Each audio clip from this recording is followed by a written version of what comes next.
Online gaming ban.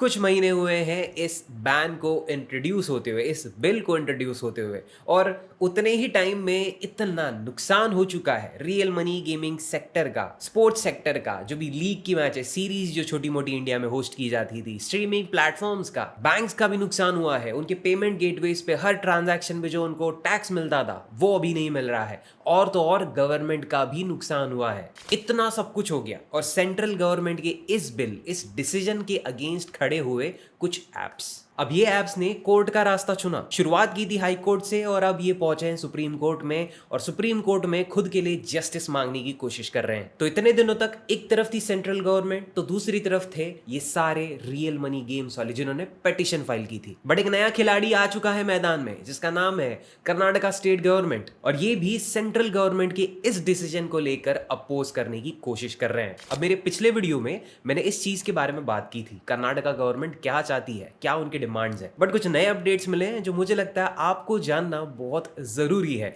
क्योंकि Karnataka government ना betting को लीगल करने की कोशिश कर रही है। जी हाँ दोस्तों, आपने सही सुना। अब वो क्या है एग्जैक्टली, क्या वो चाहते हैं, क्या हो सकता है उस नए बिल में जो कर्नाटका गवर्नमेंट ने, स्टेट गवर्नमेंट ने प्रपोज किया है। और भी बहुत सारी इंटरेस्टिंग न्यूज हमको जानने को मिली है, जैसे कि ईडी की रेड, गेम्सक्राफ्ट ने और भी अपने एम्प्लॉयज को फायर कर दिया, और सबसे बड़ा हाईलाइट तो यही है कि कर्नाटका गवर्नमेंट की फिलहाल डिमांड्स क्या हैं। तो ये सारी इंफॉर्मेशन, सारी न्यूज, सारे अपडेट्स आप पूछ लो, ये सब कुछ मैं आपको पैक करके आज इसी सिंगल वीडियो में डिलीवर करने वाला हूं। और एक चीज ध्यान में रखना, ये वीडियो को आपको पूरा बैठकर देखना पड़ेगा, तब जाकर आपको पूरे अपडेट्स, सारी सिचुएशन समझ में आएगी। तो चलो शुरू करते हैं। नमस्कार दोस्तों, मेरा नाम आयुष चौधरी, आप सभी का स्वागत है फैंटेसी एम्परर चैनल पे। और आज मैं कुछ टॉपिक्स के ऊपर डिस्कशन देने वाला हूं और अपने पर्सनल ओपिनियंस आपके साथ शेयर करूंगा। अब ये टॉपिक्स या फिर ये अपडेट्स जो हैं, ये मुझे सारे के सारे बड़े बड़े न्यूज़ आर्टिकल्स या फिर न्यूज़ चैनल, न्यूज़ एजेंसीज की तरफ से मिले हैं। इन सभी टॉपिक्स या फिर सभी इन्फॉर्मेशन को आप एक्सेस कर पाओगे, मैं अपने डिस्क्रिप्शन या कमेंट सेक्शन में उनकी लिंक्स दे दूंगा। तो आपको अगर वेरीफाई करना हो या खुद ब खुद और डिटेल में जानना हो तो आप उन लिंक्स के थ्रू उसे चेक कर पाओगे। तो शुरुआत करते हुए सबसे पहले बात करते हैं horse racing betting bill pay. ये एक नया बिल है जो कर्नाटका गवर्नमेंट प्रपोज करना चाह रही है, इंप्लीमेंट करने की कोशिश कर रही है, जिसमें उनका ये मानना है कि अब से लोगों को हॉर्स रेस जो कोर्सेस होते हैं वहां पर जाने की जरूरत नहीं है। जहां पर भी ये रेसेस होती हैं वहां पर जाने की जरूरत नहीं। अब लोग अपने फोन से इन हॉर्स रेसिंग पर बेट लगा पाएंगे। उन्हें बेसिकली जो हॉर्स रेस की बेटिंग होती है उसे लीगलाइज करना है और ऑनलाइन प्लेटफॉर्म पे भी लाना है। और इस स्टेट गवर्नमेंट का कहना है कि क्लियरली हॉर्स रेसिंग जो है ये एक स्किल बेस्ड गेम है, ये चांस बेस्ड गेम नहीं है। अब माफ करना दोस्तों, मैंने तो कभी हॉर्स रेसिंग पर बेट नहीं लगाई, लेकिन जितना नॉलेज मेरे पास है वो सारी सैफ अली खान की रेस मूवी देखकर है। जहां तक मैं जानता हूं यहाँ पर भी काफी फिक्सिंग होती है, बहुत सारी चीजें ऑल्टर की जाती है। जहां पर सबसे ज्यादा पैसा लगा रहता है वो कभी कभी हार जाता है, वगैरह वगैरह। अब वो तो चलो ड्रामेटिक या फिल्मी इंफॉर्मेशन है भाई, बट जो रियलिटी है वो तो उनको ही पता होगी जो एक्चुअल हॉर्स रेसिंग में बेट्स लगाते हैं। अब इससे स्टेट गवर्नमेंट का क्या फायदा होगा? स्टेट गवर्नमेंट को इससे डायरेक्टली टैक्स मिलता है। मैं आपको बताना चाहता हूँ, कसिनोज, गैम्बलिंग, अल्कोहल, लिकर वगैरह, ये जो कुछ भी है इसका टैक्स डायरेक्टली स्टेट के पास जाता है। तो अगर हॉर्स रेसिंग, जो कि कर्नाटका गवर्नमेंट के हिसाब से एक स्किल बेस्ड गेम है, और स्किल बेस्ड गेम को ज़्यादा से ज़्यादा लोगों को एक्सेस मिल जाए तो ज़्यादा लोग इसमें पार्टिसिपेट करेंगे, ज़्यादा फंड्स इसमें लगेंगे, पैसा लगेगा, तो भैया टैक्स भी उस हिसाब से स्टेट गवर्नमेंट को मिलेगा। क्या पता भाई ड्रीम 11 पर आपको एक नया सेक्शन देखने को मिलेगा हॉर्स रेसिंग वाला, और क्या पता एम्परर भाई आपको कुछ दिनों बाद घोड़े के रीसेंट फॉर्म, उसके वेन्यू परफॉर्मेंस, ये सारे स्टैट्स शेयर करते हुए दिख जाएंगे। और हाँ, बात यहीं खत्म नहीं होती। सेंट्रल गवर्नमेंट का ये जो प्रोगा 2025 है ना, promotion and regulation of online gaming act, ये क्या कहता है कि अगर स्किल बेस्ड हो या फिर वो चांस बेस्ड या लक बेस्ड गेम हो, वो सबको बैन करो। लेकिन इसी की रिस्पॉन्स में कर्नाटका गवर्नमेंट ने एक खुद का बिल प्रपोज किया है, उसका नाम है कोगब्रा, KOGBRA 2025। सबसे पहले तो ये समझ लेते हैं कि कर्नाटका गवर्नमेंट चाहती क्या है। हॉर्स रेस बेटिंग या फिर इन जनरल जो भी रेस गेम्स होती हैं, घोड़ा दौड़े, गाड़ी दौड़े, कुत्ता दौड़े, बिल्ली दौड़े, जो भी टाइप की रेसिंग गेम्स रहती है उन्हें इनको लीगल करना है और ऑनलाइन प्लेटफॉर्म भी देना है। ये चाहती है कर्नाटका गवर्नमेंट। बट इसी के साथ साथ वो एक और बिल इंप्लीमेंट करने की कोशिश कर रहे हैं। इस बिल के थ्रू ना वो कंप्लीटली जो भी लक बेस्ड गेम्स है ना उसको बैन करना चाहते हैं। अब इस पर मैं थोड़ी और इन्फॉर्मेशन आपको आगे देता हूं, लेकिन ये जान लो कि ये स्किल बेस्ड गेम्स को प्रमोट करना चाहते हैं और उसे प्रॉपर रेगुलेशंस के साथ रन करना चाहते हैं। और जहां तक बात रही गेम ऑफ चांस की या फिर लक बेस्ड गेम्स की, तो इसे कंप्लीटली बैन करना चाहते हैं, जो कि मेरे हिसाब से बहुत सही है। और सेंट्रल गवर्नमेंट को भी यही डिसीजन लेना चाहिए था कि गेम ऑफ चांस को कंप्लीटली बैन कर देना चाहिए था और गेम ऑफ स्किल्स को प्रॉपर रेगुलेशंस और रूल्स के साथ ऑपरेट करने देना चाहिए था। बट ये आइडिया या फिर बिल इंप्लीमेंट करने की कोशिश स्टेट गवर्नमेंट कर रही है। और इस बिल में ना दो जनों को बहुत पावर मिलने वाली है, वो है आईएसपीज और payment gateways, basically internet service providers और बैंक्स। आईएसपी के पास पावर ये रहेगी कि कोई भी ऐसी प्लेटफॉर्म, ऐसी ऑनलाइन वेबसाइट या फिर ऐसा कोई ऐप कह लो जो भी अनलाइसेंस्ड है, जो भी बिना परमिशन के ऑपरेट कर रहा है, बेसिकली ये अभी आप बीच में नाम सुन रहे थे ना यूके बेस्ड ऐप्स, ये बिना परमिशन के, बिना लाइसेंस के ऑपरेट कर रहे हैं। यहाँ पर आपको ना टैक्स भरना पड़ता है, ना जीएसटी, ना टीडीएस, ये सब के चलते लोगों को लगता है अरे वाह, हमारा तो यहाँ पर फायदा ही हो रहा है, हमारा ये हो रहा है, हमारा वो हो रहा है। तो कर्नाटका गवर्नमेंट का ये बिल अगर इम्प्लीमेंट हो गया ना, तो वहाँ के आईएसपीज के पास कंप्लीट पावर रहेगी कि इन सभी ऑर्गेनाइजेशन, सभी ऐप्स, सभी प्लेटफॉर्म्स जो बिना परमिशन के, बिना रेगुलेशंस को फॉलो किए ऑपरेट कर रहे हैं, उनको सीधे सीधे ब्लॉक कर दे, तो उसे कोई भी एक्सेस नहीं कर पाएगा। और दूसरी बात, जो पेमेंट गेटवेज हैं, जो बैंक्स हैं, वो सीधे सीधे इनकी ट्रांजैक्शंस को फ्रीज कर सकती हैं। अब ट्रांजैक्शन अगर फ्रीज हो गई तो जो लोग विड्रॉ कर रहे थे उनका बैंक अकाउंट भी फ्रीज होगा, और अगर कोई डिपॉजिट कर रहा है तो दिक्कतें तो उन ऐप वालों को भी होंगी। और पर्सनली अगर मैं आपको बताऊं ना, तो ये एक पावर मूव है, ये काफी सही डिसीजन है, जहां पर हमारे इंडियन सिटीजन के पैसे और वो खुद ब खुद सेफ रहते हैं, और ये जो बाहर के ऐप जो हमें लूटने आते हैं, हमारे पैसे खाने आते हैं, ये दूर रहेंगे। और इसका नाम मैंने जस्ट आपको बताया था, KOGBRA 2025, या फिर Karnataka online gaming and betting regulatory authority. ये अथॉरिटी का काम ये रहेगा कि ये डिफरेंशिएट करेंगे कि कौन सी गेम गेम ऑफ स्किल है और कौन सी गेम गेम ऑफ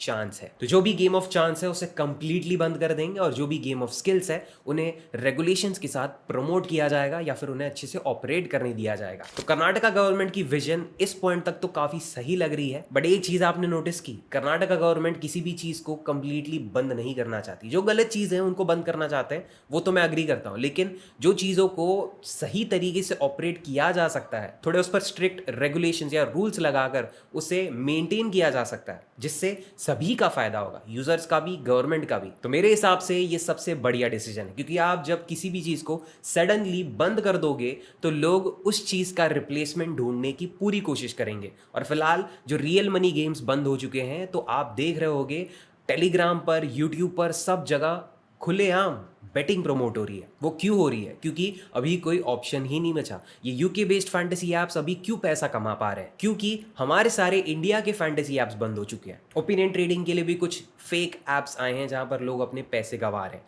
तो ये सारे ऐप्स अभी आएंगे भाई, ये सारे बाहर के ऐप्स आएंगे, क्योंकि इंडिया की गवर्नमेंट इंडिया के ही ऐप्स को ऑपरेट करने नहीं दे रही। सिचुएशन काफी इंटेंस है, काफी प्रेशर है सेंट्रल, स्टेट या फिर सभी उन लोगों पे जो इस लड़ाई में इंक्लूडेड है। 26 नवंबर की जो तारीख है, उस दिन का मुझे इंतजार है, जिस दिन कोर्ट अपना एक डिसीजन सुनाएगा। होपफुली वो एक अगली तारीख ना दे दे, वो इस मैटर को और स्ट्रेच ना करे। इससे सिर्फ लोगों का नुकसान और ऐप्स वाला का तो और नुकसान होगा। नुकसान से याद आया, कुछ ऐप्स पर अभी ईडी की रेड भी हुई है और कुछ ऐप्स ने अपने एम्प्लॉयज को फायर कर दिया है। गेम्सक्राफ्ट, इस कंपनी के बारे में मैंने बात की थी, थोड़ा टाइम हो गया लेकिन बात की थी, और वो तब की थी जब ड्रीम 11 के सीईओ ने एक इंटरव्यू दिया था। उसमें उन्होंने क्लियरली ये बोला था कि हम अपने किसी भी एम्प्लॉय को फायर नहीं करेंगे, और उसी दिन गेम्सक्राफ्ट वालों ने भी ये स्टेटमेंट पास किया था कि हम भी किसी एम्प्लॉय को फायर नहीं करेंगे। बट उसके बाद गेम्सक्राफ्ट वालों ने काफ़ी एम्प्लॉयज़ को फायर किया, और रिसेंट में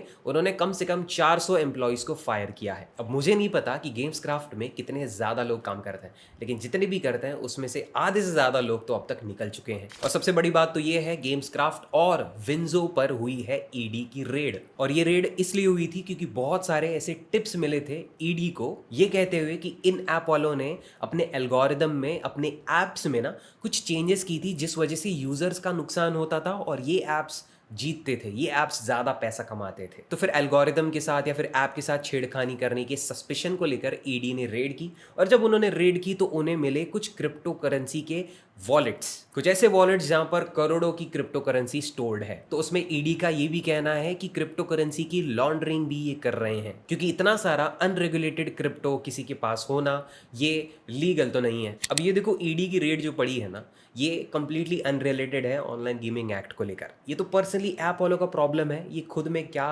कैसी हरकतें कर रहे हैं, क्या गलत कर रहे हैं, क्या सही कर रहे हैं, ये उनके ऊपर। बट जो रियल सिचुएशन है जिस पर हमें ध्यान देना चाहिए वो है ऑनलाइन गेमिंग बैन। और इस बैन की अगली हियरिंग है 26 नवंबर को।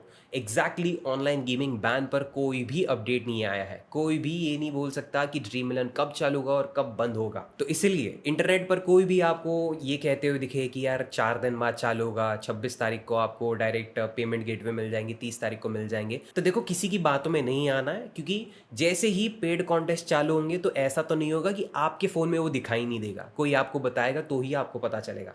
आप डेली वो ऐप को ओपन करते हो, वो ऐप को अगर ओपन भी नहीं करते तो भैया जब पेड कॉन्टेस्ट चालू होंगे 3 महीने बाद, तो आपको क्या लगता है ऐप वाले आपको कोई नोटिफिकेशन नहीं भेजेंगे? ज़रूर भेजेंगे भाई। सब चीज़ें आपको पता चलेंगी, मैसेज आएगा, कॉल आएगा, हर वो तरीके से आपको पता चल जाएगा कि हाँ पेड कॉन्टेस्ट चालू हो गए हैं। और वो तभी चालू होंगे जब सारी चीज़ें सेटल होंगी, सारी चीज़ें एक प्रॉपर डिसीजन के साथ होंगी। मतलब गवर्नमेंट और ऐप्स वालों के बीच में एक अंडरस्टैंडिंग रहेगी कि हाँ इतना जीएसटी, इतना टीडीएस, इतने टैक्सेशन पे तुम चालू करो, ये रूल्स के अंडर ऑपरेट करो, ये रेगुलेशंस होने चाहिए वगैरह वगैरह। सब चीज़ें जब क्लियर होंगी तभी आपको सारे ऐप्स पर पेड कॉन्टेस्ट दिखेंगे। जब तक कोई फाइनल डिसीजन नहीं आता और ऐसे ही ऐरा गैरा कोई ऐप आपको पेड कॉन्टेस्ट खेलने में ललचा रहा है तो उसे रिपोर्ट करो। क्योंकि आप समझदार हैं, आपको पता है चीज़ अब तक सेटल नहीं हुई है और ये पेड कॉन्टेस्ट कैसे चला रहे हैं। तो आपकी ये जिम्मेदारी है इस ऐप को रिपोर्ट करना, ताकि जो लोगों को नहीं पता, जो इस चीज़ का नॉलेज नहीं रखते, जो उतने समझदार नहीं हैं, वो इस चीज़ में ना फंसे, उनके पैसे उसमें बर्बाद ना हो। बाकी अब तक के लिए तो देखो इतनी ही इन्फॉर्मेशन थी। वीडियो को जितना शॉर्ट में रख सकता था मैंने पूरी कोशिश की। और क्या लगता है आपको ये सारे न्यूज़ और अपडेट के बाद क्या हो सकता है 26 नवंबर को, मैं आपसे जानना चाहता हूँ। क्या आपको लगता है ऑनलाइन हॉर्स बेटिंग ये एक सही चीज़ है?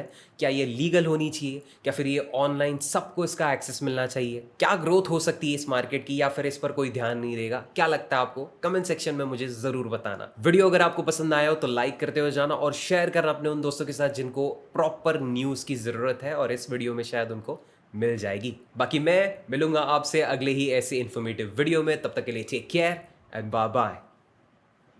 चलो दोस्तों।